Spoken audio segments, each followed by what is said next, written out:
Welcome back to the falls prevention training. This is part 2, strategies.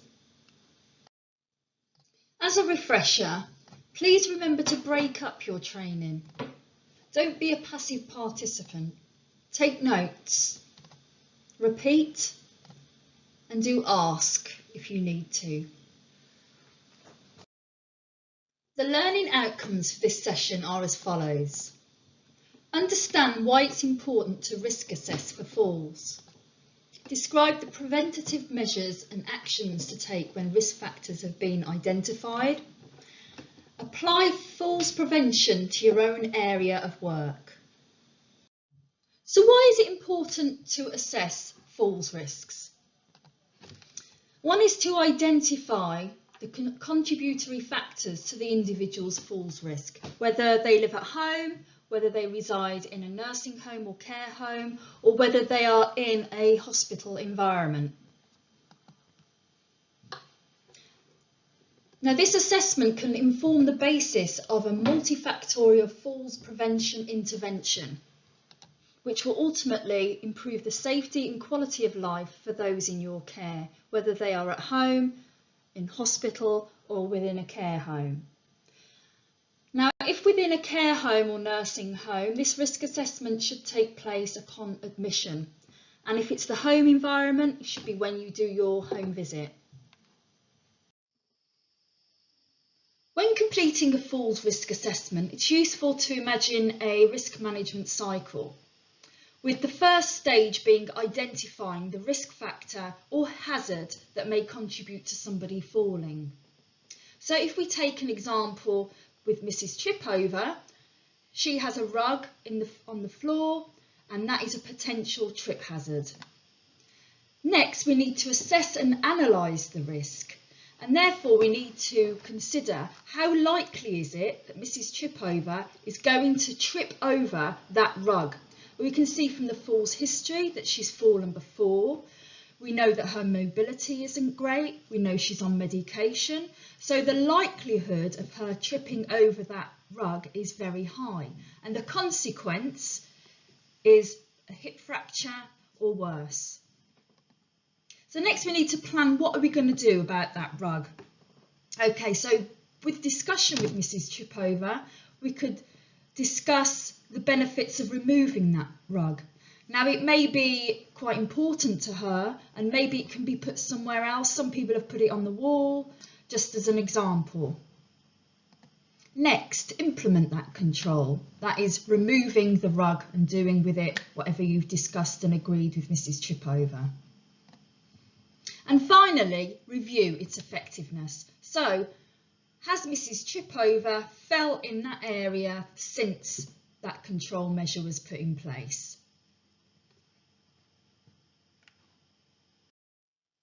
Okay, so in this section of the course, I'd like you to try completing a community falls risk assessment. So what you'll need to do is read the case study of Mrs. Tripover again, which is resource 2, and then complete the community falls risk assessment form, which is resource 5, and assess Mrs. Tripover alongside each of these factors.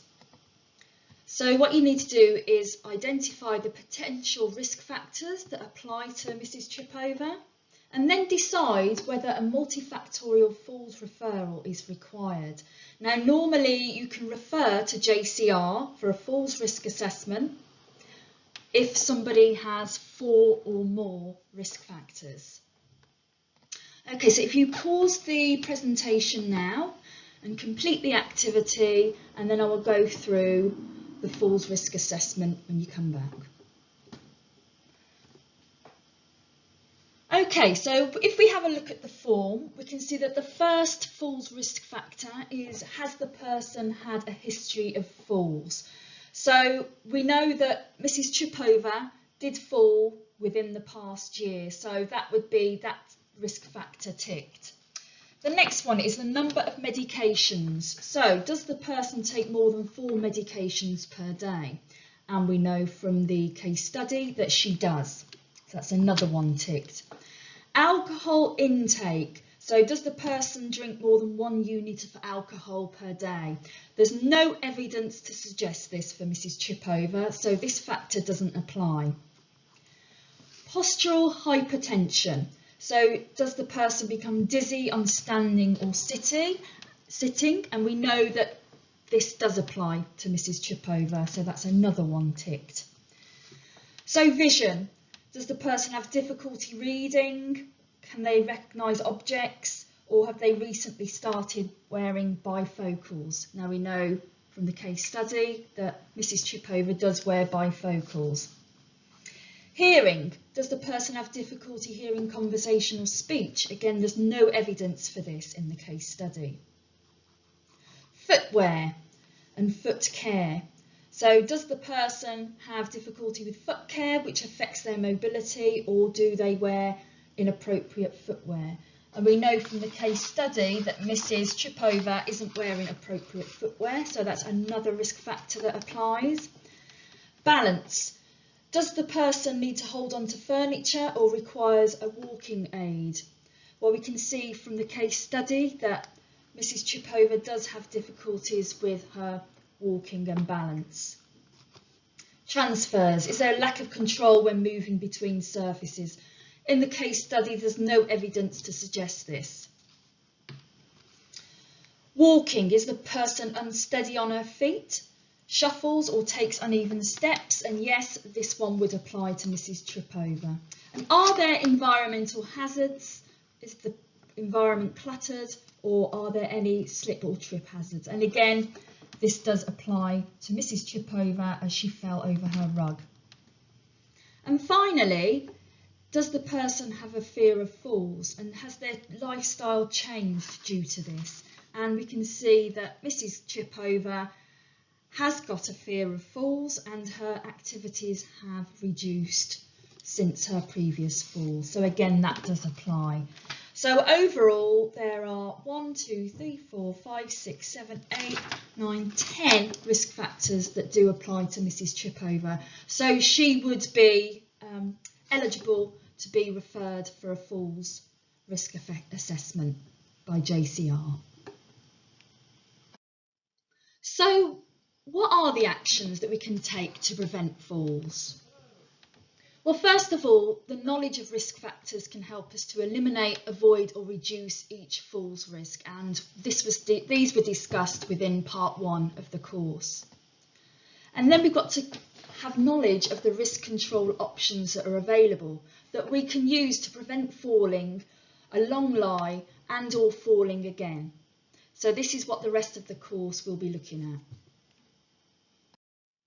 So where do we start? Well, it's best to start at the history of falls. So use the fall's history to build up a picture of the prior events leading up to the fall.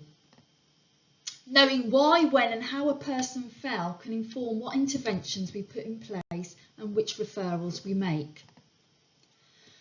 Was the fall due to an intrinsic, extrinsic or behavioural factor, or an interaction between all three? Falls is everybody's business. Each profession has its own role in falls prevention. And that includes care workers, care managers, occupational therapists, rehab officers, physios, nurses, GPs, opticians, audiologists, mental health workers, assessors and social workers. So it's a shared responsibility and the onus should not be on just one person. So the top 5 falls prevention strategies are as follows. Modifying the environment, that is changing lighting, putting in rails, removing trip hazards.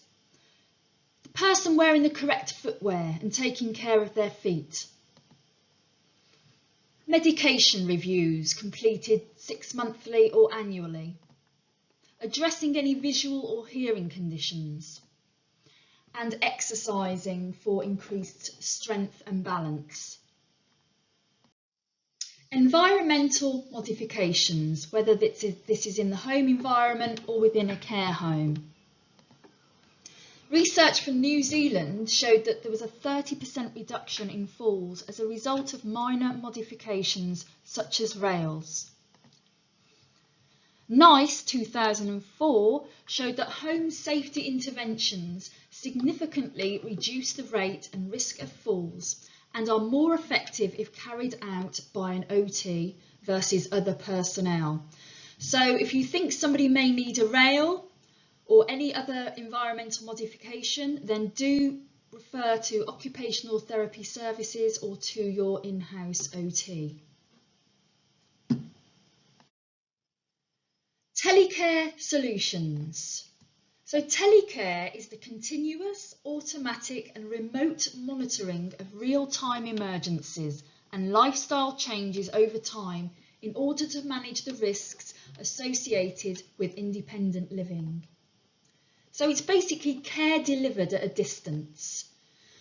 So there are a huge variety of telecare solutions that are available to reduce the risk of falling or a long lie.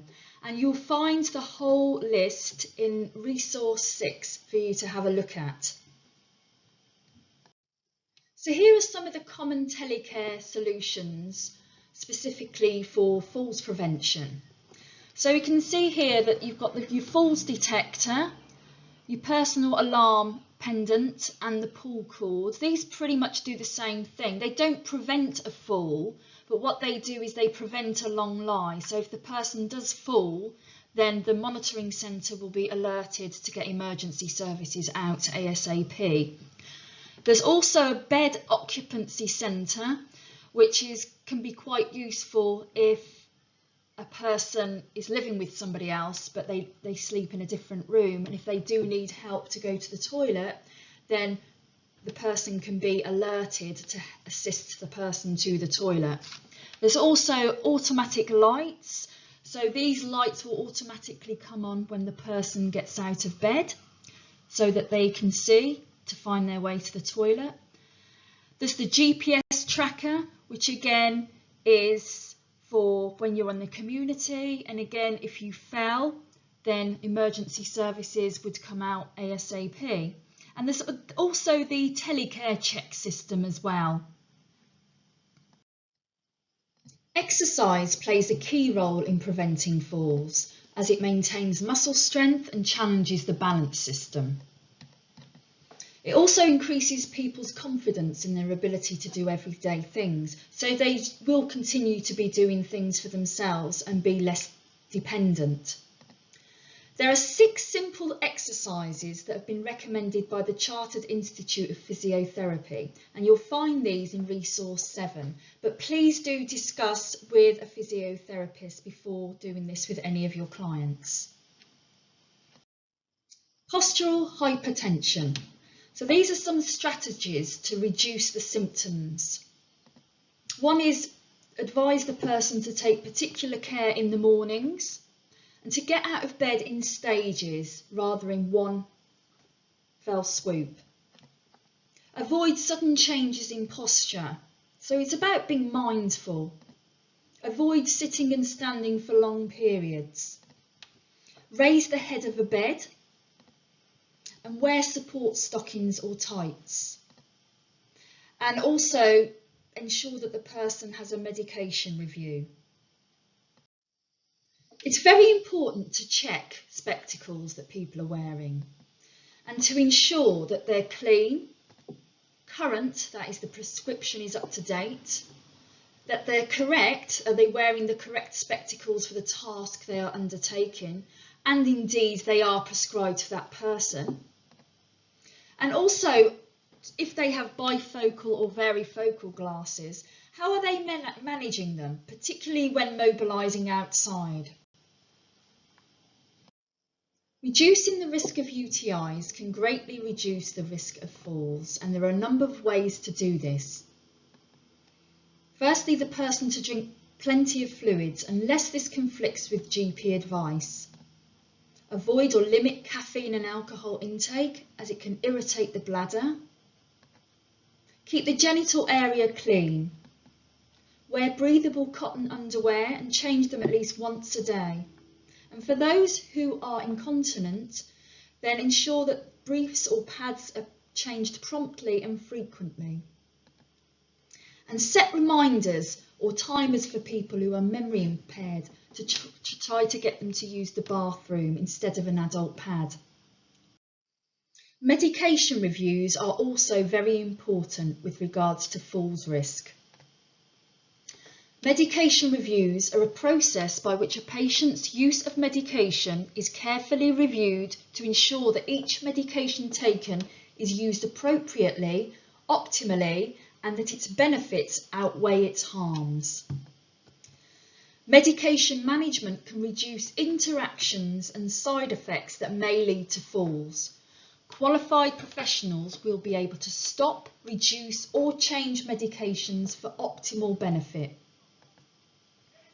So over the age of 75, medicines should be reviewed at least annually, and if the person takes more than 4 medications, they should receive a 6-monthly review. And also note the medications with a falls risk and side effects.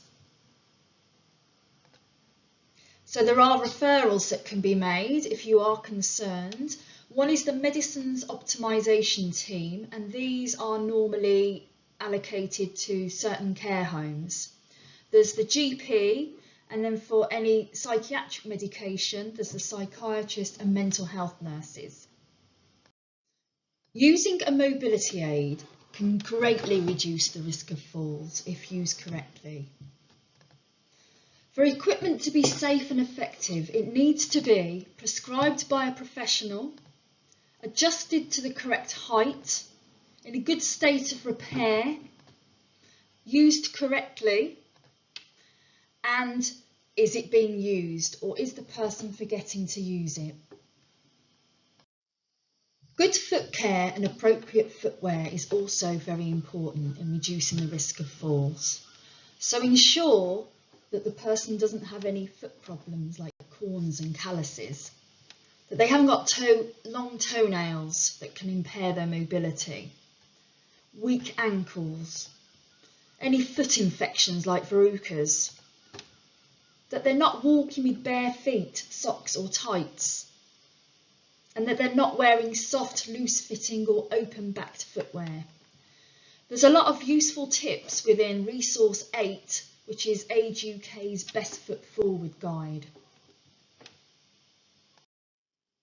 Now, there's limited research and knowledge around how to reduce the fear of falling in older people.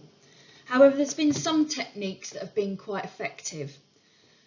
So a study carried out in 2018 showed that cognitive behavioural therapy can be effective in reducing the fear of falling and improving balance amongst older people.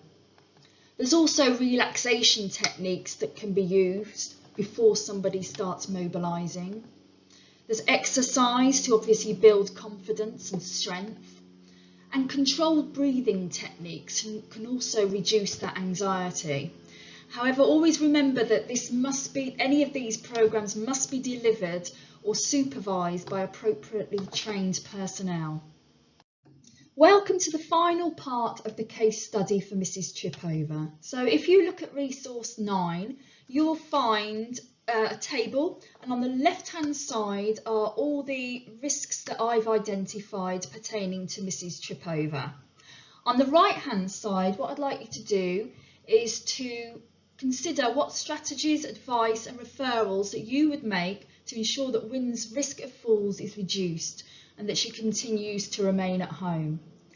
Now, please familiarise yourself with the falls prevention guide that I've created. This is Resource 10, and use this to decide what actions to take. So if you pause the presentation now, and I'll see you after. So let's have a look at the possible strategies that could be put in place to reduce the risk of falling for Mrs. Chipover.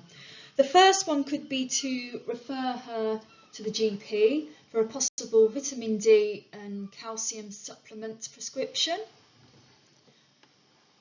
Next, she could be encouraged to sleep in bed at night. And also, because she has a number of health conditions, she could have some condition-specific strategies and medication put in place, and some support to manage her diabetes. Also, she may have postural hypertension, so again, some strategies could be put in place for her, and possibly a continence assessment because she's got some urgency and frequency going on, and possibly a memory assessment because she does become muddled, and maybe some UTI prevention advice. She also doesn't seem to be eating and drinking very well. So maybe she needs some carer support, or maybe a community food delivery, or maybe the joint community rehab team could go in and help her to become more independent. There's also telecheck calls that could be made to prompt her with food and hydration. With regards to her vision, she has cataracts and wears both bifocal glasses. So here we could maybe increase the lighting. She could have a review at the GP for her cataracts. Maybe they can be operated on. And also we could look at the bifocals as well and maybe see if she can see the opticians. With regards to her medication, she takes more than 4. She's getting a bit muddled with that. So perhaps a Dosset box or blister pack could be put in place. Or she could use a medication dispenser via telecare. She would also do the medication review as well.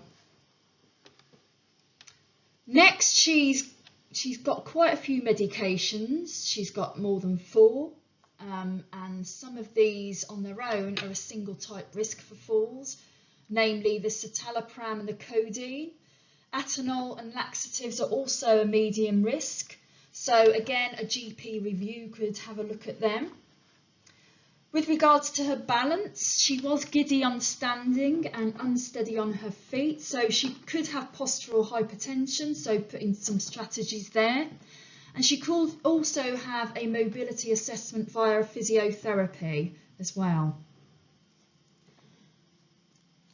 With regards to her mobility and gait, again, her stride is uneven. She's very unsteady on her feet and she uses the furniture and walls for support. So it does sound like she needs a mobility aid there. So again, a mobility assessment via physio, or possibly she could have an OT referral for some possible support rails to be put in there. With regards to the level of activity, she has stopped doing a lot of things. She's not walking as much anymore, and it is noted that she's struggling with some things at home, such as ADLs. So she could be referred for a social care assessment, possible referral to JCR or MICOS, and also she could have a referral to occupational therapy. Mobility equipment. Again, here it looks as if she's had a walking frame that's been given to her by a neighbour. It's not prescribed for her use, and also she may forget to use this walking aid as well. So again, she needs a mobility assessment from the physiotherapist. Also noted is that she wears loose fitting slippers. So again, she could be supported to purchase some more appropriate footwear. With regards to the environment, the rug was obviously a significant hazard, so this could be removed with agreement from Mrs. Chipover. She lives alone, so it'd be quite prudent to have a telecare falls detector put in place, and she could also have some telecheck phone calls as well. Also, she could have Lifeline put in place with heating sensors to monitor the temperature of the home. And a falls detector could also be put in place to prevent a long lie in the event of a fall. Now, Mrs. Chipover has been recently bereaved, so she could have low mood, and she's quite anxious about falling. So she could have a referral for CBT input or bereavement advice, and she could have some relaxation sessions put in place as well. So what actions need to be put in place following a fall? So for training around the immediate steps to take, that is first aid, self-help techniques, assisting from the floor, using lifting equipment, etc., please book on to the follow-up course assisting a fallen person, and this is available via the portal.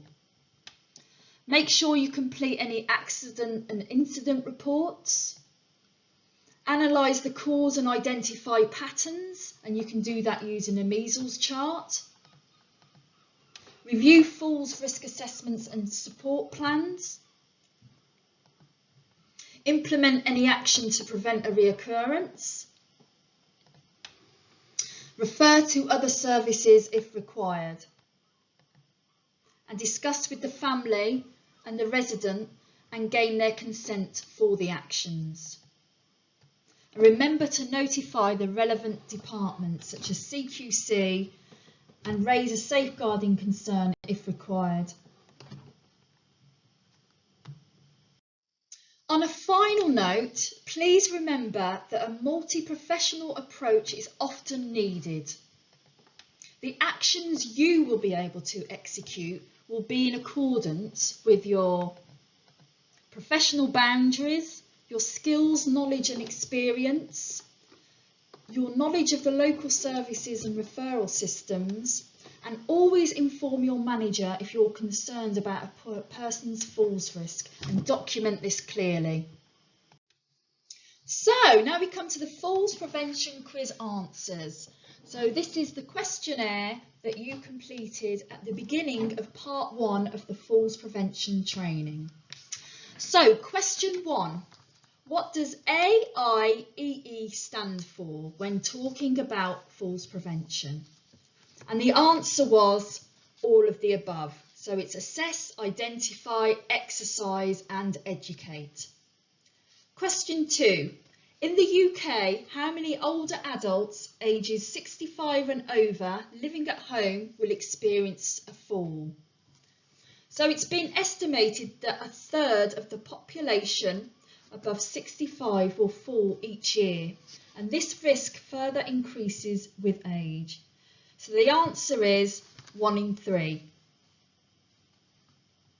So where do the majority of older people fall? So although the majority of older people living in the community actually fall in their own home, up to 50% of these staying in hospitals or nursing homes have falls. So it's actually in hospitals and nursing homes. What are the most common risk factors for a fall? And the answer is all the above. So that is inappropriate footwear, weak muscles and poor balance, and consuming too much alcohol. Number 5, a fall in people with osteoporosis can result in fractures. What can help to prevent osteoporosis? And the answers are regular exercise and increased calcium and vitamin D. Question 6. Falls are a normal part of ageing and are not preventable. Is this statement true or false? And the statement, of course, is false. Question 7. Falls are the most common cause of injury for older people. Is this statement true or false? And the answer is true. Number 8. A fear of falling can lower your quality of life and stop you from doing the activities you enjoy, visiting friends and family, and leading an active life. And the answer is all of the above. What percentage of risk factors among older people are caused by falls? And the answer here is 95% of hip fractures in older people are as a consequence of falls. Number 10, what season increases the risk of falls in older people? Now, although falls can happen at any time of the year, cold weather often exacerbates pre-existing medical conditions in older people. So this means the winter is most likely the time when people will fall. What are the most common consequences of a fall? So the answer here is, although falls can cause other injuries in an older person, the more common injuries are fractures to the hip. Number 12, wearing the right footwear is important. So what is the ideal footwear? And the answer here is footwear with a firm back and cover with adjustable fastening, ankle support and a non-slip sole. So what things should you do if the person feels dizzy when standing up in the morning? And the answer here is to sit in bed for a few minutes before standing up and then stand up for a minute before walking. If you have poor balance, what can help you walk better? And the answer here is to use a walking aid, obviously if it's been prescribed. And lastly, which of the following can help prevent falls in older people? And it is all of the following, which is GP medication review, remove clutter from indoors and outdoors, install lights in dark hallways and stairs, keep feet healthy, wear appropriate footwear, eat a balanced diet, exercise regularly, check eyesight and avoid alcohol. So always think when you have a new client, could they fall and how could you prevent this? Now there is a workbook that you need to complete alongside this course, and it is a mandatory part of the course which will be fed back to your line manager. So if you could complete the workbook and return to me within 1 week of completing this course to the following address, joe.virgo@eastsussex.gov.uk. Now thank you very much for viewing, and I do hope that you enjoyed the course. Please don't forget to complete your training feedback. Thank you very much.